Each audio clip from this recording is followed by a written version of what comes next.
Welcome to Coffee and Cremation with Tracy Allen. Grab your cup of coffee or favorite beverage and join me as we discuss what you need to know about pre-planning your final arrangements. Greetings. At some point, we're all going to leave here, right? Now, what happens to your family if you are out traveling and you die unexpectedly? What are they supposed to do? So, I am Tracy Allen. I am a pre need cremation planning advisor. And my job is to help you to put a plan in place now while you're still able to think clearly so that your family doesn't have to take care of the details with a broken heart. Now, this is Coffee and Cremation. So, welcome, welcome, welcome. And today I have an amazing guest because Coffee and Cremation is about you grabbing your cup of coffee or whatever makes you comfortable and being able to listen to something that's kind of uncomfortable to talk about, right? So I want to have different guests on that will empower you, or empower your family, empower you while you're still alive. Empower your family once you're gone. That's what the pre-planning is all about. So today I have an amazing guest today.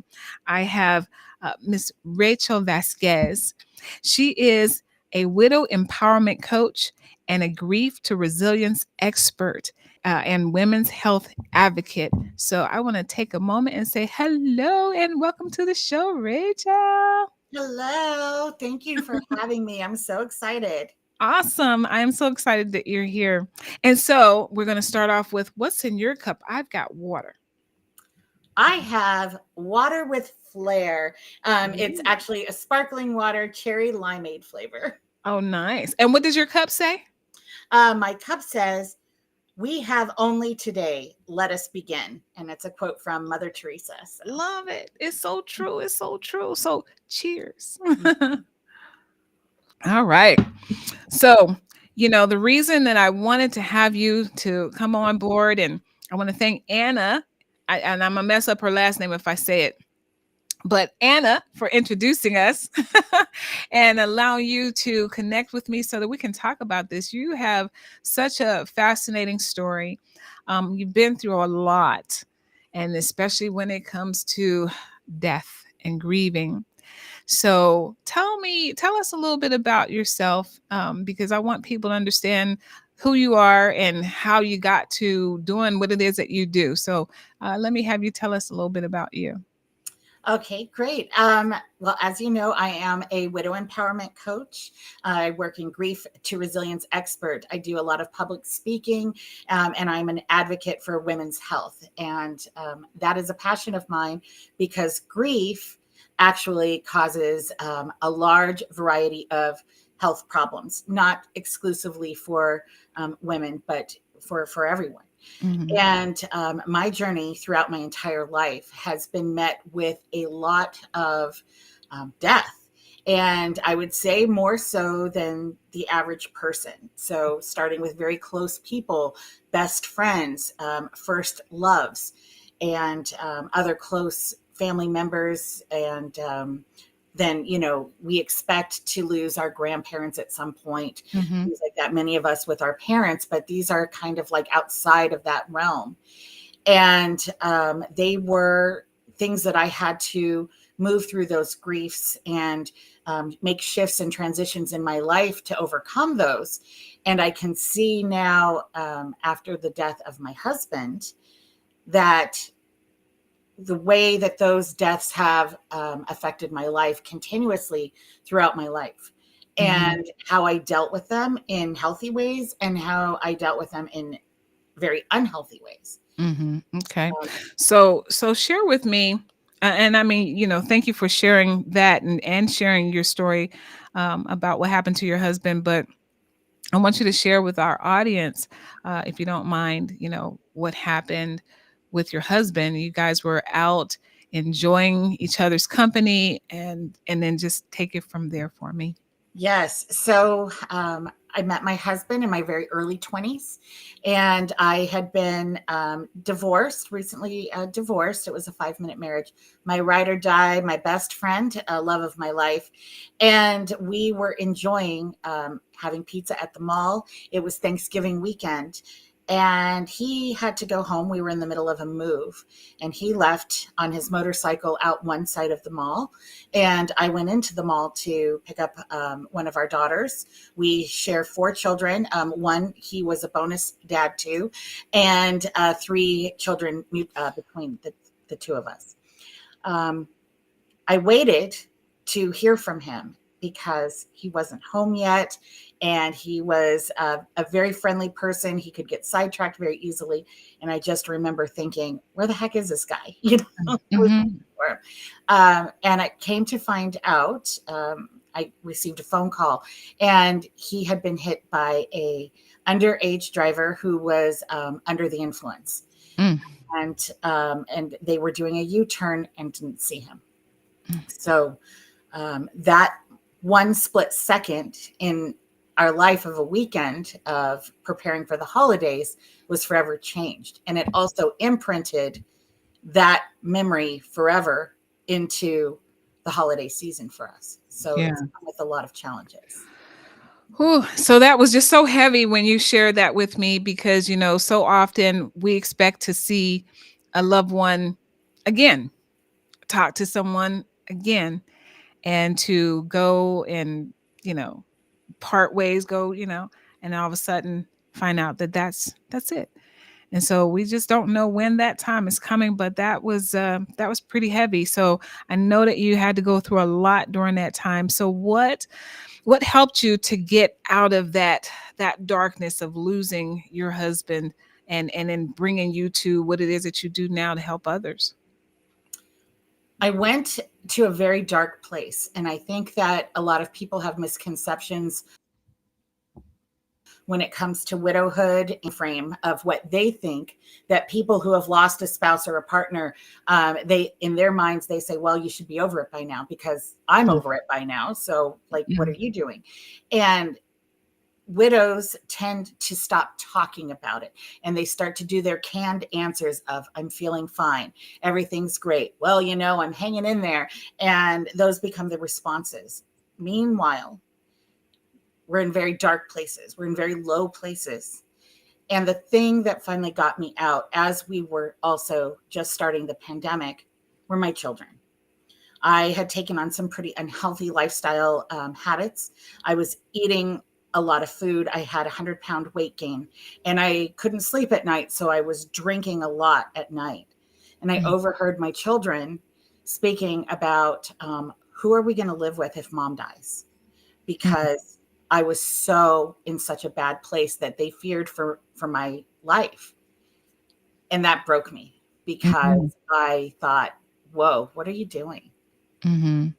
And I had a shift at that moment. And I said, I don't know how I'm going to pick myself up right now, but I will do anything. And I was like praying, like, I don't care what it is. I'm going to try everything. And I had done counseling, and I had done, different types of therapy and things like that. And I just said, I'm wide open. Whatever you got, I'm ready. Because I don't want to live like this anymore. I don't want it to be so sad and so focused on his accident and so focused on being a victim in my grief. Mhm. We're all going to have that grief, and we're going to carry it in different ways the rest of our life. But Mhm. to keep being a victim to that grief, I had had enough. And that's when I started to make these changes. And as I started to blossom from that pain, it became very clear to me that I don't want other people who have who may be stuck in this place or are looking for and searching for a way out of this place to do it alone. Mhm. And Mhm. and that's when I knew that my life was taking a whole different purpose. Mm. So And yeah. how did that make you feel though when you realized that, man, okay, I'm ready to help other people? Like, did that give you a boost and just make you kind of feel like, okay, there's a purpose? Yeah, with each little milestone, I guess, inch stone that I had, and each aha moment, it became like, oh, I need to pass this on, and oh, I need to deliver this information. I need to, and it became a need in my soul to help others to do it. And so the more that I learned, I just dove into everything. and I wanted to learn everything at like this warp speed, this like traumatic growth that I was experiencing in these moments. And it was a drive and a passion that was burning from within me to get out there and help others. As I was learning, as I'm healing, they begin healing. And it's a just a co-journey, a co-healing journey that I take with these widows. And it's also something that continues to um, help me gain perspective and help me heal in different ways. Mm-hmm. Because when we Mm-hmm. grieve the loss of somebody like our spouse and partner, it will also start to bring up these like shadow grieves that we experience through our lives that we may not have even been aware of. And yet here they are now facing you. So you're like kind of putting out a lot of fires Mm-hmm. while you're trying to heal. Now And you said a shadow, excuse me, shadow grief. So what's a shadow grief? so a shadow grief is things that you may not have been completely aware of, but they're like those little keystone moments in your life that kind of still linger in your that prevent you from moving forward in certain areas. So they may be things that you're aware of, like maybe I'm drinking too much, maybe I shouldn't have that extra slice of pizza, but oh, it feels so good, so you don't address it. Mm-hmm. Or they could be things like, wow, I never thought about how much my parents fighting when I was little really carried over into my trust issues today, or whatever those things are. I'm just using those as an example. Mm-hmm. Um, that until you confront and kind of identify, oh, how did that make me feel as a child or in whatever stages in my life? How is that affecting me now? And now that I have figured out the truth of that fear or that insecurity or that lack, now I can heal that and I can work on that. Mm-hmm. Beautiful. Beautiful. So a lot of awareness. And so it sounds like, when he passed and he didn't have a plan in place, there was not a plan in place for him, right? Prenatal No. plan. So I'm sure that was a burden to have to do everything on your own.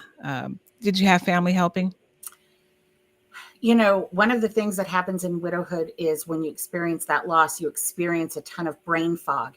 Mm-hmm. And you have a lot of people that are trying to help, and you're not really sure what it is that you're needing. So, yes, I was fortunate enough to have people that were able to help me, but I still had to make these decisions. They couldn't make these decisions for me. Mm-hmm. Mm-hmm. And in some aspects, my husband and I were very open in our communication of what we wanted in the case of like a medical situation, quality of life, whether or not he wanted to, stay in a coma his entire life in the hopes that he would, regain consciousness one day, or, different types of what that would look like and the Mm-hmm. medical decisions. So fortunately, I didn't have to think about Right. what his needs or wants were. Right. But the logistics of what happens after he passed away, I had no idea. And the hospital was asking me, well, who's picking him up? And I'm like, Mm-hmm. what do you mean? Mm-hmm. Mm-hmm. I had no idea. Right. And then it was like literally, kind of old school, even though, we were looking online, but I felt like I was turning pages in the yellow pages, Yeah. oh, this is a 3-star review. What do you have? A 1-star, you're Yeah. asking people who buried your, uncle, cousin, friend, whatever. And it was very weird because I never, we were 45 years old. You never thought that would come up Right. at this time. Right. Right. So we never addressed it. Yeah. So that's, definitely the power of having a plan in place, because we just don't know when that time is coming. So I appreciate you sharing that. And I'm so sorry for your loss. I know that you share the story, and I can't imagine that it ever really gets a whole lot easier because you still don't have him. And it sounds like you guys had a great relationship, and so but I'm glad that you're still here, and I'm glad that you're on board today to talk with me. I want to ask, how does your coaching services help others? I know that that's what you're doing, you're helping others. And so in what way do you help other folks that are dealing with grief as a widow, or maybe even just a partner, right?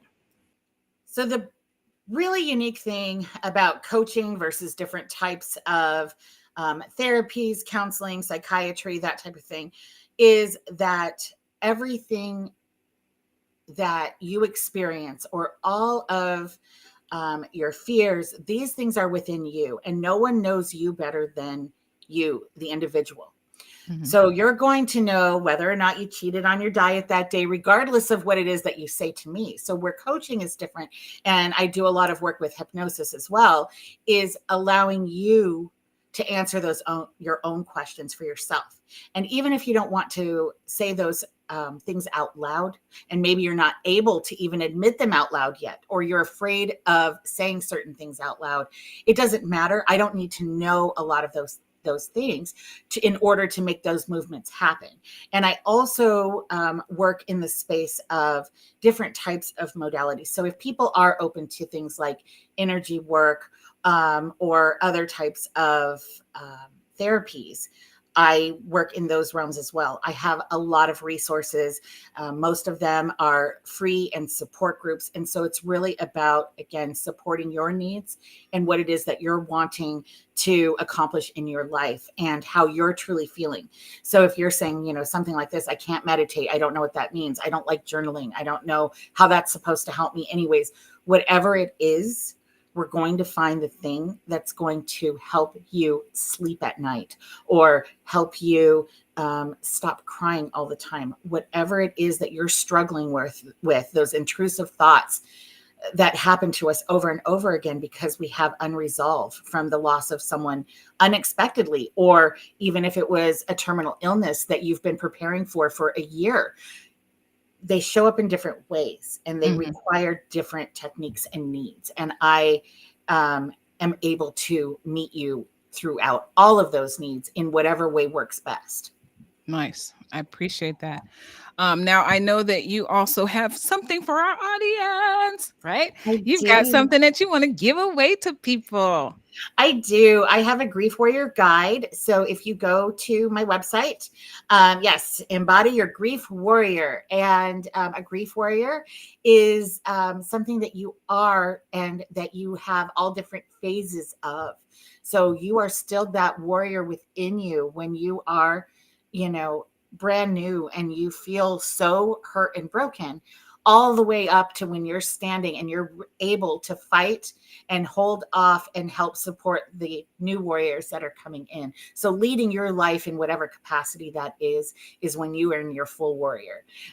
So whatever that looks like for you. And that's Very cool. what I help make that transition. I love it. I appreciate it. Yes. So living beyond grief now, folks, you can go ahead, go to that website. You'll be able to get your copy. Just get your free copy, download and stuff. This lovely lady's got that there for you. And I want you guys to make sure that you hold on to this particular show, because it's always somebody. Every time I go on Facebook, somebody has lost somebody. And to know that there's people like yourself out there helping folks, we need to know about that so we can help each other with this information, right? Yeah. And I would like for someone to stop and pause and think about something, that 70% of women who are in marriages, so whether it's divorced and then remarried or whatever it is, 70% of you will become a widow in your lifetime. And 70% of those widows are under the age of 59. So it's not the little old ladies. It's you in your prime of raising children, having an amazing career, climbing that corporate ladder, or working as a nurse or a teacher or a homemaker, whatever it is. Under 59 years old, 70% of those widows are. And it's really, when you think of the little old lady widow, that's only 1% of them that are over 80 years old. So That's crazy. yeah. Yeah. So So no, I don't appreciate delay. you. Yeah, right. I appreciate you sharing that information. And again, that's another reason why I tell people about pre-need planning, because Mhm. we don't know when that time is coming. And so often people will say, well, I'm getting up there, so I guess I should do something. Well, we're all getting up there. because we don't know where that is, So for those of you that are watching, please make sure that you reach out to me about getting your pre-need plan. We sit down, we have a conversation. We can have coffee and cremation in person. I won't cremate you at that moment, but we will go ahead and talk about pre-planning. It's a wonderful thing to know that you've done it. It gives people peace of mind as soon as they do it. And they're like, okay, now I can go live my life. And so we know that the plan is in place so that whenever that time comes, it's already put in place. So I thank you so much, Miss Rachel, for coming on my show today. And I'm looking forward to doing some great things with you because we are out here helping people. The families are going to have to deal with things through the hardest times of their lives. And so this is awesome. You're awesome. And so thank you for joining me today. So you guys, listen, we have here in San Diego, we've got seminars that we do that you can come out, have lunch, like a lunch and learn, and get some food and learn about pre-planning and stuff. So, stay connected. But if you want to reach out to me, 619-719-1484 is how you can reach out, call or text. And I'm happy to go over some things with you. All right. So that's it, you guys. I'm going to go ahead and say ciao for now and see you next time on Coffee and Cremation. Okay. Thank you, Rachel. Bye, you guys.